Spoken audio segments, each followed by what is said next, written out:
parang bigla ka ritong nagulat, na-shock, or um, nagtaka, may gano'ng energy, 'no? Parang meron ditong energy na parang nagpagulat sa'yo, nagtaka ka, 'no, parang napatanong ka rito, parang, "Ano nangyari?" Parang, "Bakit?" Mga gano'n, 'yan. But with the Tower energy, I think this is someone here na parang nagiging agresibo, yeah, with this Ace of Wands energy. That's the first thing that came into my mind, that word, agresibo, no? Maaaring meron ditong energy na posibleng nag-cause ng tower moment sa'yo, tas ba't biglang ganito, na biglang naging aggressive siya rito, in sending here, no? May passion tayo nakukuha. Sending here expressions of passion for you. Yan. So, alamin natin ano ba nangyayari rito at sino siya. Kung sino siya, parang with the sun card energy, no? And the moon that I saw while shuffling. This is the energy here of someone na posibleng hindi siya align sa energy mo before. So, magkakonek kayo siguro before, pero hindi kayo naka-align or hindi kayo naka-match sa each other's energy. So, let's see what's really happening here. Thank you so much, Archangel Michael, together with the angels and spirit guides, for being present here in this reading. Let's see.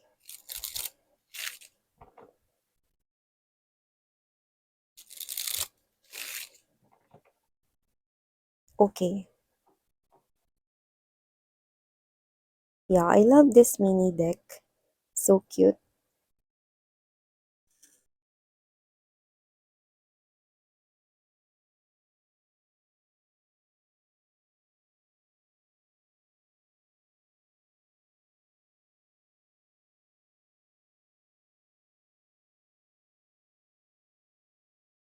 Okay.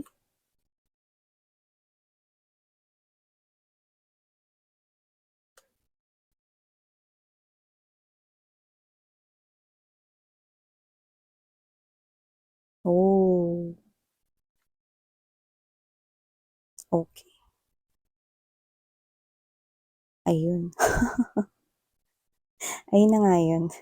Ayun na nga yun mga babes.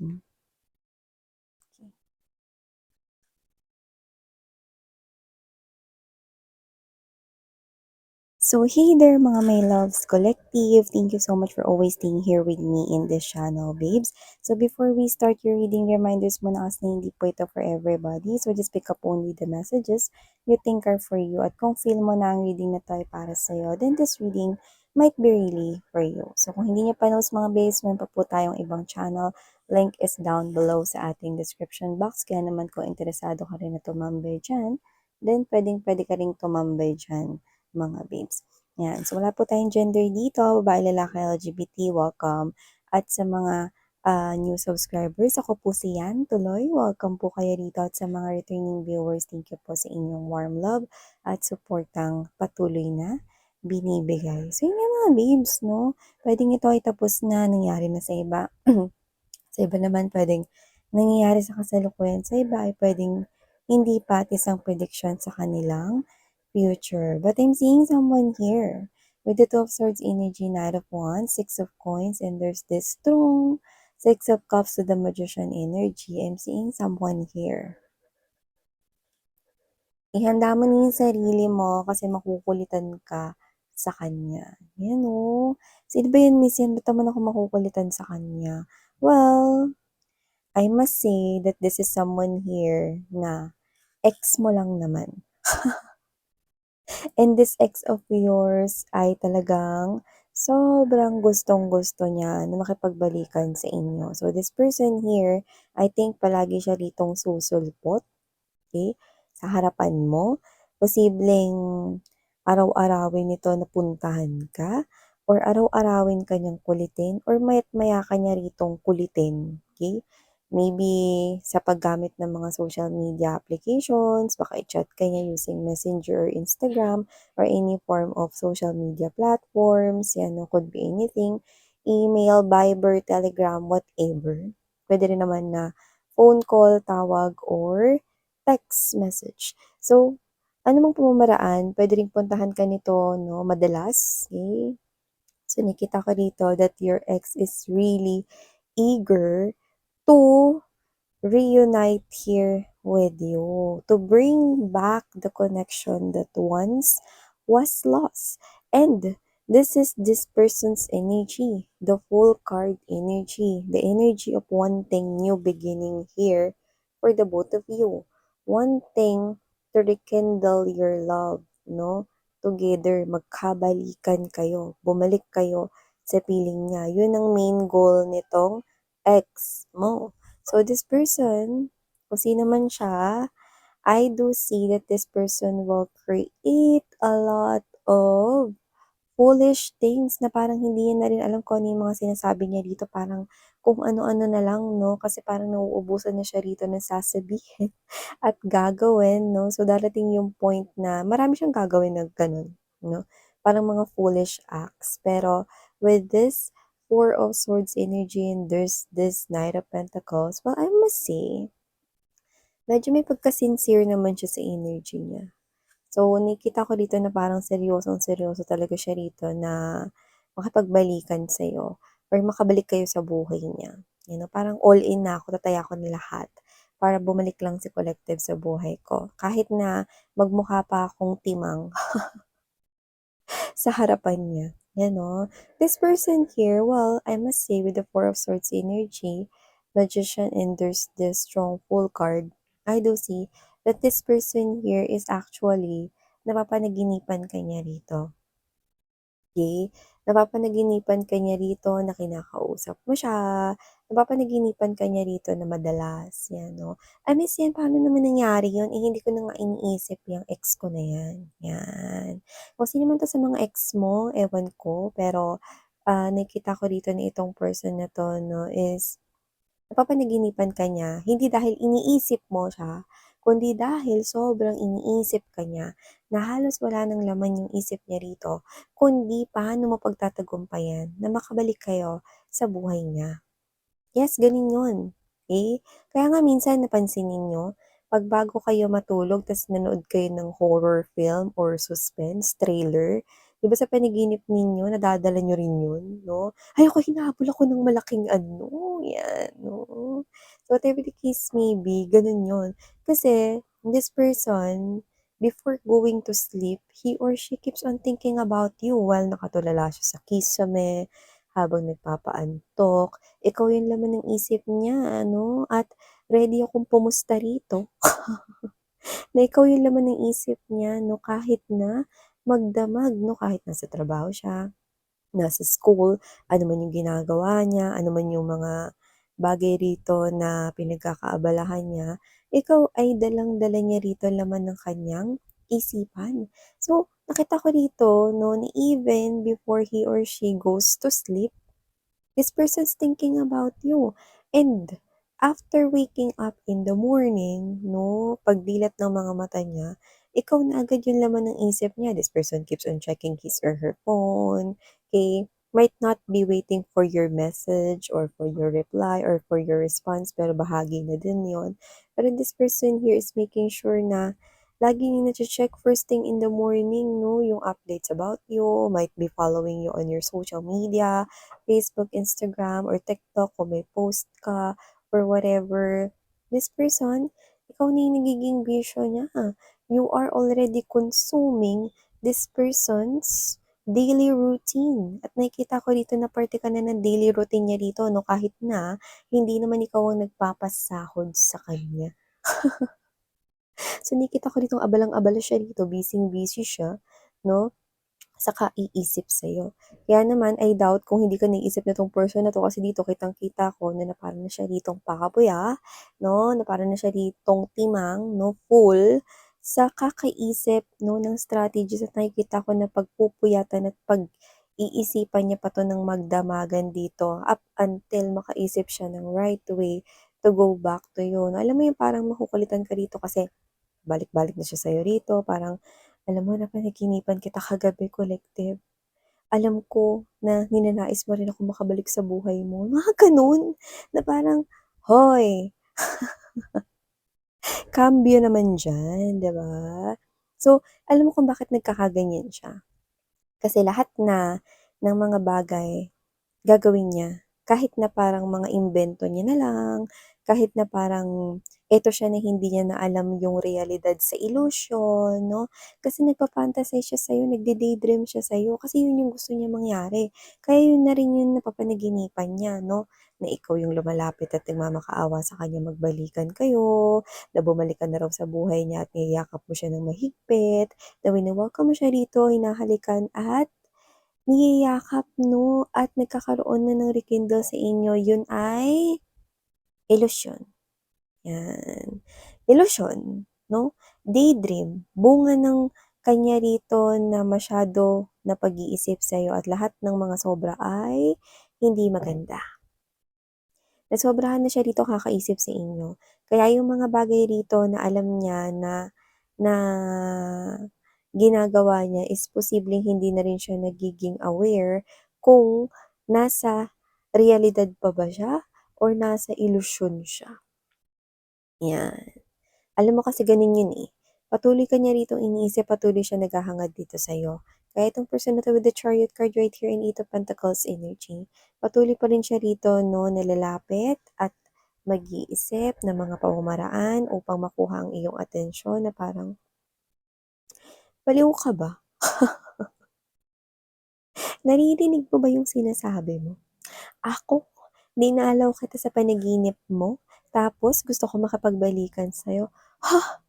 'Yan 'no, ang taray. So, nakikita ko dito na medyo pala-burn yung energy mo 'no, kasi masakit yung ulo mo dito with the Nine of Swords energy, Queen of Swords right here in the Four of Pentacles 'no. Hindi ko alam kung ano nangyari sa inyong dalawa, pero mukhang ikaw ito na pinaninindigan mo dito na, "Wala na akong pakialam diyan, miss 'yan, kung sino man yang ex ko na 'yan, kung siya ba yung naging ex ko recently or ex ko noon-noon o 'yan yung una kong naging ex, bahala siya. Pero wala na akong pakialam sa kahit na sinong ex sa buhay ko." 'Yan. So, wrong move na nakikipagbalikan pa siya sa'kin kasi wala na siyang lugar or wala na siyang room sa aking world 'no. Hindi mo na siya dito ready patuloyin sa buhay mo at nakikita ko rito that nagiging close off ka sa person na 'yan at nakikita ko rito na kahit na pabalik-balik siya sa'yo ay pabalik-balik ka rin talaga rito sa desisyon mo na itataboy mo siya. Close off ka. Never mo na siyang patutuloyin sa life mo. Pero I must say na kukulitin at kukulitin ka nito 'no, kasi hindi ko alam 'no kung tingin ko marami na 'tong nagagawang mali sa work, eh. Baka nga naapektuhan na rin nito yung paggising niya kasi maaaring late siya lagi pumasok, eh, or tinatanghali ng gising. Kasi alam mo rito mga babes 'no, kung yung iba sa atin nagpupuyat kasi nanonood tayo ng mga movies, series 'no, mga K-drama, mga ganyan 'no, siya nagpupuyat siya kakaisip sa'yo. Napapraning nababaliw 'no, na baka ikaw ay kumokonekta sa iba, baka ikasal na kayo ng boyfriend-girlfriend mo 'no, yeah, yung iba sa inyo in relationship na kayo dito possible yun, pero kinukulit niyo pa rin kayo, why? Out of desperation. Yun yung energy ng tao na desperado 'no, yung talagang gagawin niyo lahat 'no. Alam mo, hindi talaga dito pinakita sa'kin exactly kung ano yung ginawa niya sa inyo. Pero dahil lumabas yung strong Knight of Wands energy, posibleng noon 'no, is on and off kayo 'no, or siya ito na parang susulpot lang na parang kabuti ta's mawawala ulit 'no, or maaaring siya ito na noon maaaring hot and cold siya sa pagtrato sa'yo 'no. So, maaaring siya yung magulo noon or posibleng siya ito na parang tinuring niya yung relationship ninyo as playtime. Tapos ngayon na gusto niya na maging seryoso with the Knight of Pentacles energy, nagshi-shift yung energy niyo. Nag-shift sa Knight of Pentacles, so kaya nga sinabi ko kanina na sincere yung kanya ritong paglapit at pag-approach sa inyo. So, itong person na 'to 'no, is talagang mangungulit ito sa inyo na talagang puspusan niya, nakikita ko rito na determinado siya na i-pursue na makipagbalikan sa'yo. Kahit na paulit-ulit mo siya ritong nire-reject. So, nakikita ko dito mga babes na totoo naman na talagang lumalabas kayo sa panaginip niya rito kasi nga kayo na lang palagi yung laman ng isip niya. Pero kabaliktaran naman din yung nangyayari. Why? Kasi this person here is daydreaming. Hindi niya na makategorize dito kung ano yung illusion sa realidad. 'Di ba? Okay? But this person here is so determined na mag-reconnect sa inyo. Okay? So whatever the case may be, this person here, eh, maaaring lumalapit na rin ito sa mga kaibigan mo or mga kaibigan niya, humihingi ng tulong, 'no, para iparating sa'yo rito na talagang gusto niya talaga at sincere siya rito na makipag-ayos at makipagbalikan. Pero tingin ko hindi ka na interesado makipagbalikan, lalo na kung meron ka na ngayong ka-connect na iba. Baka may boyfriend na yung iba sa inyo, may girlfriend na, yan 'no. Yung iba ikakasal na kayo 'no, pero this person here nakikita ko pa rin siyang kukulitin kayo kahit gano'n yung case. Oo, 'di ba parang, "Miss yan, ba naman yan may ka-connect na ako, mangungulit pa rin yan." Oo, okey, kasi yun yung binubuga ng energy niya, eh, okey. Kasi ayaw ka niyang maikasal dun, ayaw ka niya na mapunta ro'n forever 'no. So parang siya ito na parang hangga't may chance 'no, hangga't hindi kayo naikakasal ng iyong partner dito 'no, meron pa siya ritong pag-asa daw, 'yan. Pero tingin ko oras na para sumuko ka be. Yun ang mensahe ko sa kanya rito 'no, pero yun rin kasi yung pinaparating ng energy mo na parang gusto mo sabihin sa kanya, "Oras na para i-give up mo na ako." 'Yan. Kasi I will no longer go back to you. Period. Yan yung sinasabi ng energy mo rito because I'm holding on to my life right now and I'm making here beautiful decisions na nakakapag-desisyon na ako ngayon na solid for myself and I'm picking up right here that you, collective, is really doing great here in your life. Your situation is improving at nakita ko dito na marami ka rito mga bagay na kinatatakutan noon na hinaharap mo na ngayon tapos parang sisiw na lang sa'yo. Parang ikaw 'to na nagkaroon ka ng panibagong buhay and you created here a new life. So nakikita ko dito na parang siguro noon nawalan ka ng laya rito to do your own thing because this person here who is naging hot and cold sa inyo before or giving you that on and off treatment before 'no, posibleng nag-focus kayo too much doon. So nakita ko dito na kung sino man 'tong energy na 'to 'no, na kumo-connect sa inyo, this person here could be maturing. Tsaka tingin ko naapektuhan rin siya ng mga tao sa paligid niya. Alam mo pre, kasi pinakawalan mo pa si collective matino na nga yun, eh. Gusto na nga namin yun for you, eh, yan. Dumagdag pa sa pressure yung mga tao sa paligid niya. Alam mo kasi, ang tigas ng ulo mo, eh. Sinabi na namin, eh, matino kasi yung si collective na yan. Yan, kung ano-ano kasi pinagagawa mo ngayon, wala na siya sa'yo. So, maaring pati sa family and friends niya. Sa mga tao around him or her, nagkakaroon ng impact, no? So, mas lalo niyang nare-realize dito na wala ka na sa buhay niya. Kaya mas lalo rin siya rito na parang naaaligaga ngayon. Yan. So, whatever the case may be, this person here is so worried na mapunta ka na ng tuluyan sa iba. But I think it's too late though, because you are already moving forward here into your own life. Yeah, you're leaving this person here behind you. Okay? So, that's the energy that I'm picking up. But prepare yourself because alam mo yung parang ikaw na lang 'to nasusuko rin dito, eh, 'no, na parang, "Ayun na naman siya, bahala na nga siya diyan." Yung parang dumadaan na lang siya sa harapan mo, parang hangin, 'no, and this is you na parang, "Dito na naman, paulit-ulit, pabalik-balik, ayoko na nga, eh." 'Yan. So, parang gano'n. Makukulitan ka to the point na sasakit yung ulo mo hanggang sa dumating ka dun sa punto na bahala ka mapagod diyan, 'yan, oh. So, ano man 'tong mga babes na nangyayari rito, okey, isa pa rin 'tong advice sa inyo na if this is something here na hindi pa nangyayari, then prepare yourself kasi this is something here na magge-get into your nerves 'no, kasi ayaw mo na, pero ginugulo ka pa 'no, kaya parang naguguluhan ka rin tuloy rito 'no, parang ano ba talagang trip nitong person na 'to, okey? Kasi yung iba sa inyo parang nahihiwagaan, ano ba talagang ginagawa niya rito kasi dati naman on and off siya, dati naman hot and cold siya, ba't ngayon ngayon nagkakaganyan siya. You know? So, kahit papaano curious pa rin yung iba sa inyo, yan. Pero I must say na hanggang curiosity na lang yun. Pero yung feelings mo for this person already faded away. So yeah, these are all the messages I've got right here for you, sweetheart, and coming from this ex of yours who is really determined to pursue you back into his or her life. Yeah. So, if you're interested in making tambay in my other channel, link is down below in the description box. Okay, so thank you so much. Sarang muli ako po siya ng inyong psychic medium. Sarang love and light. Annyeong.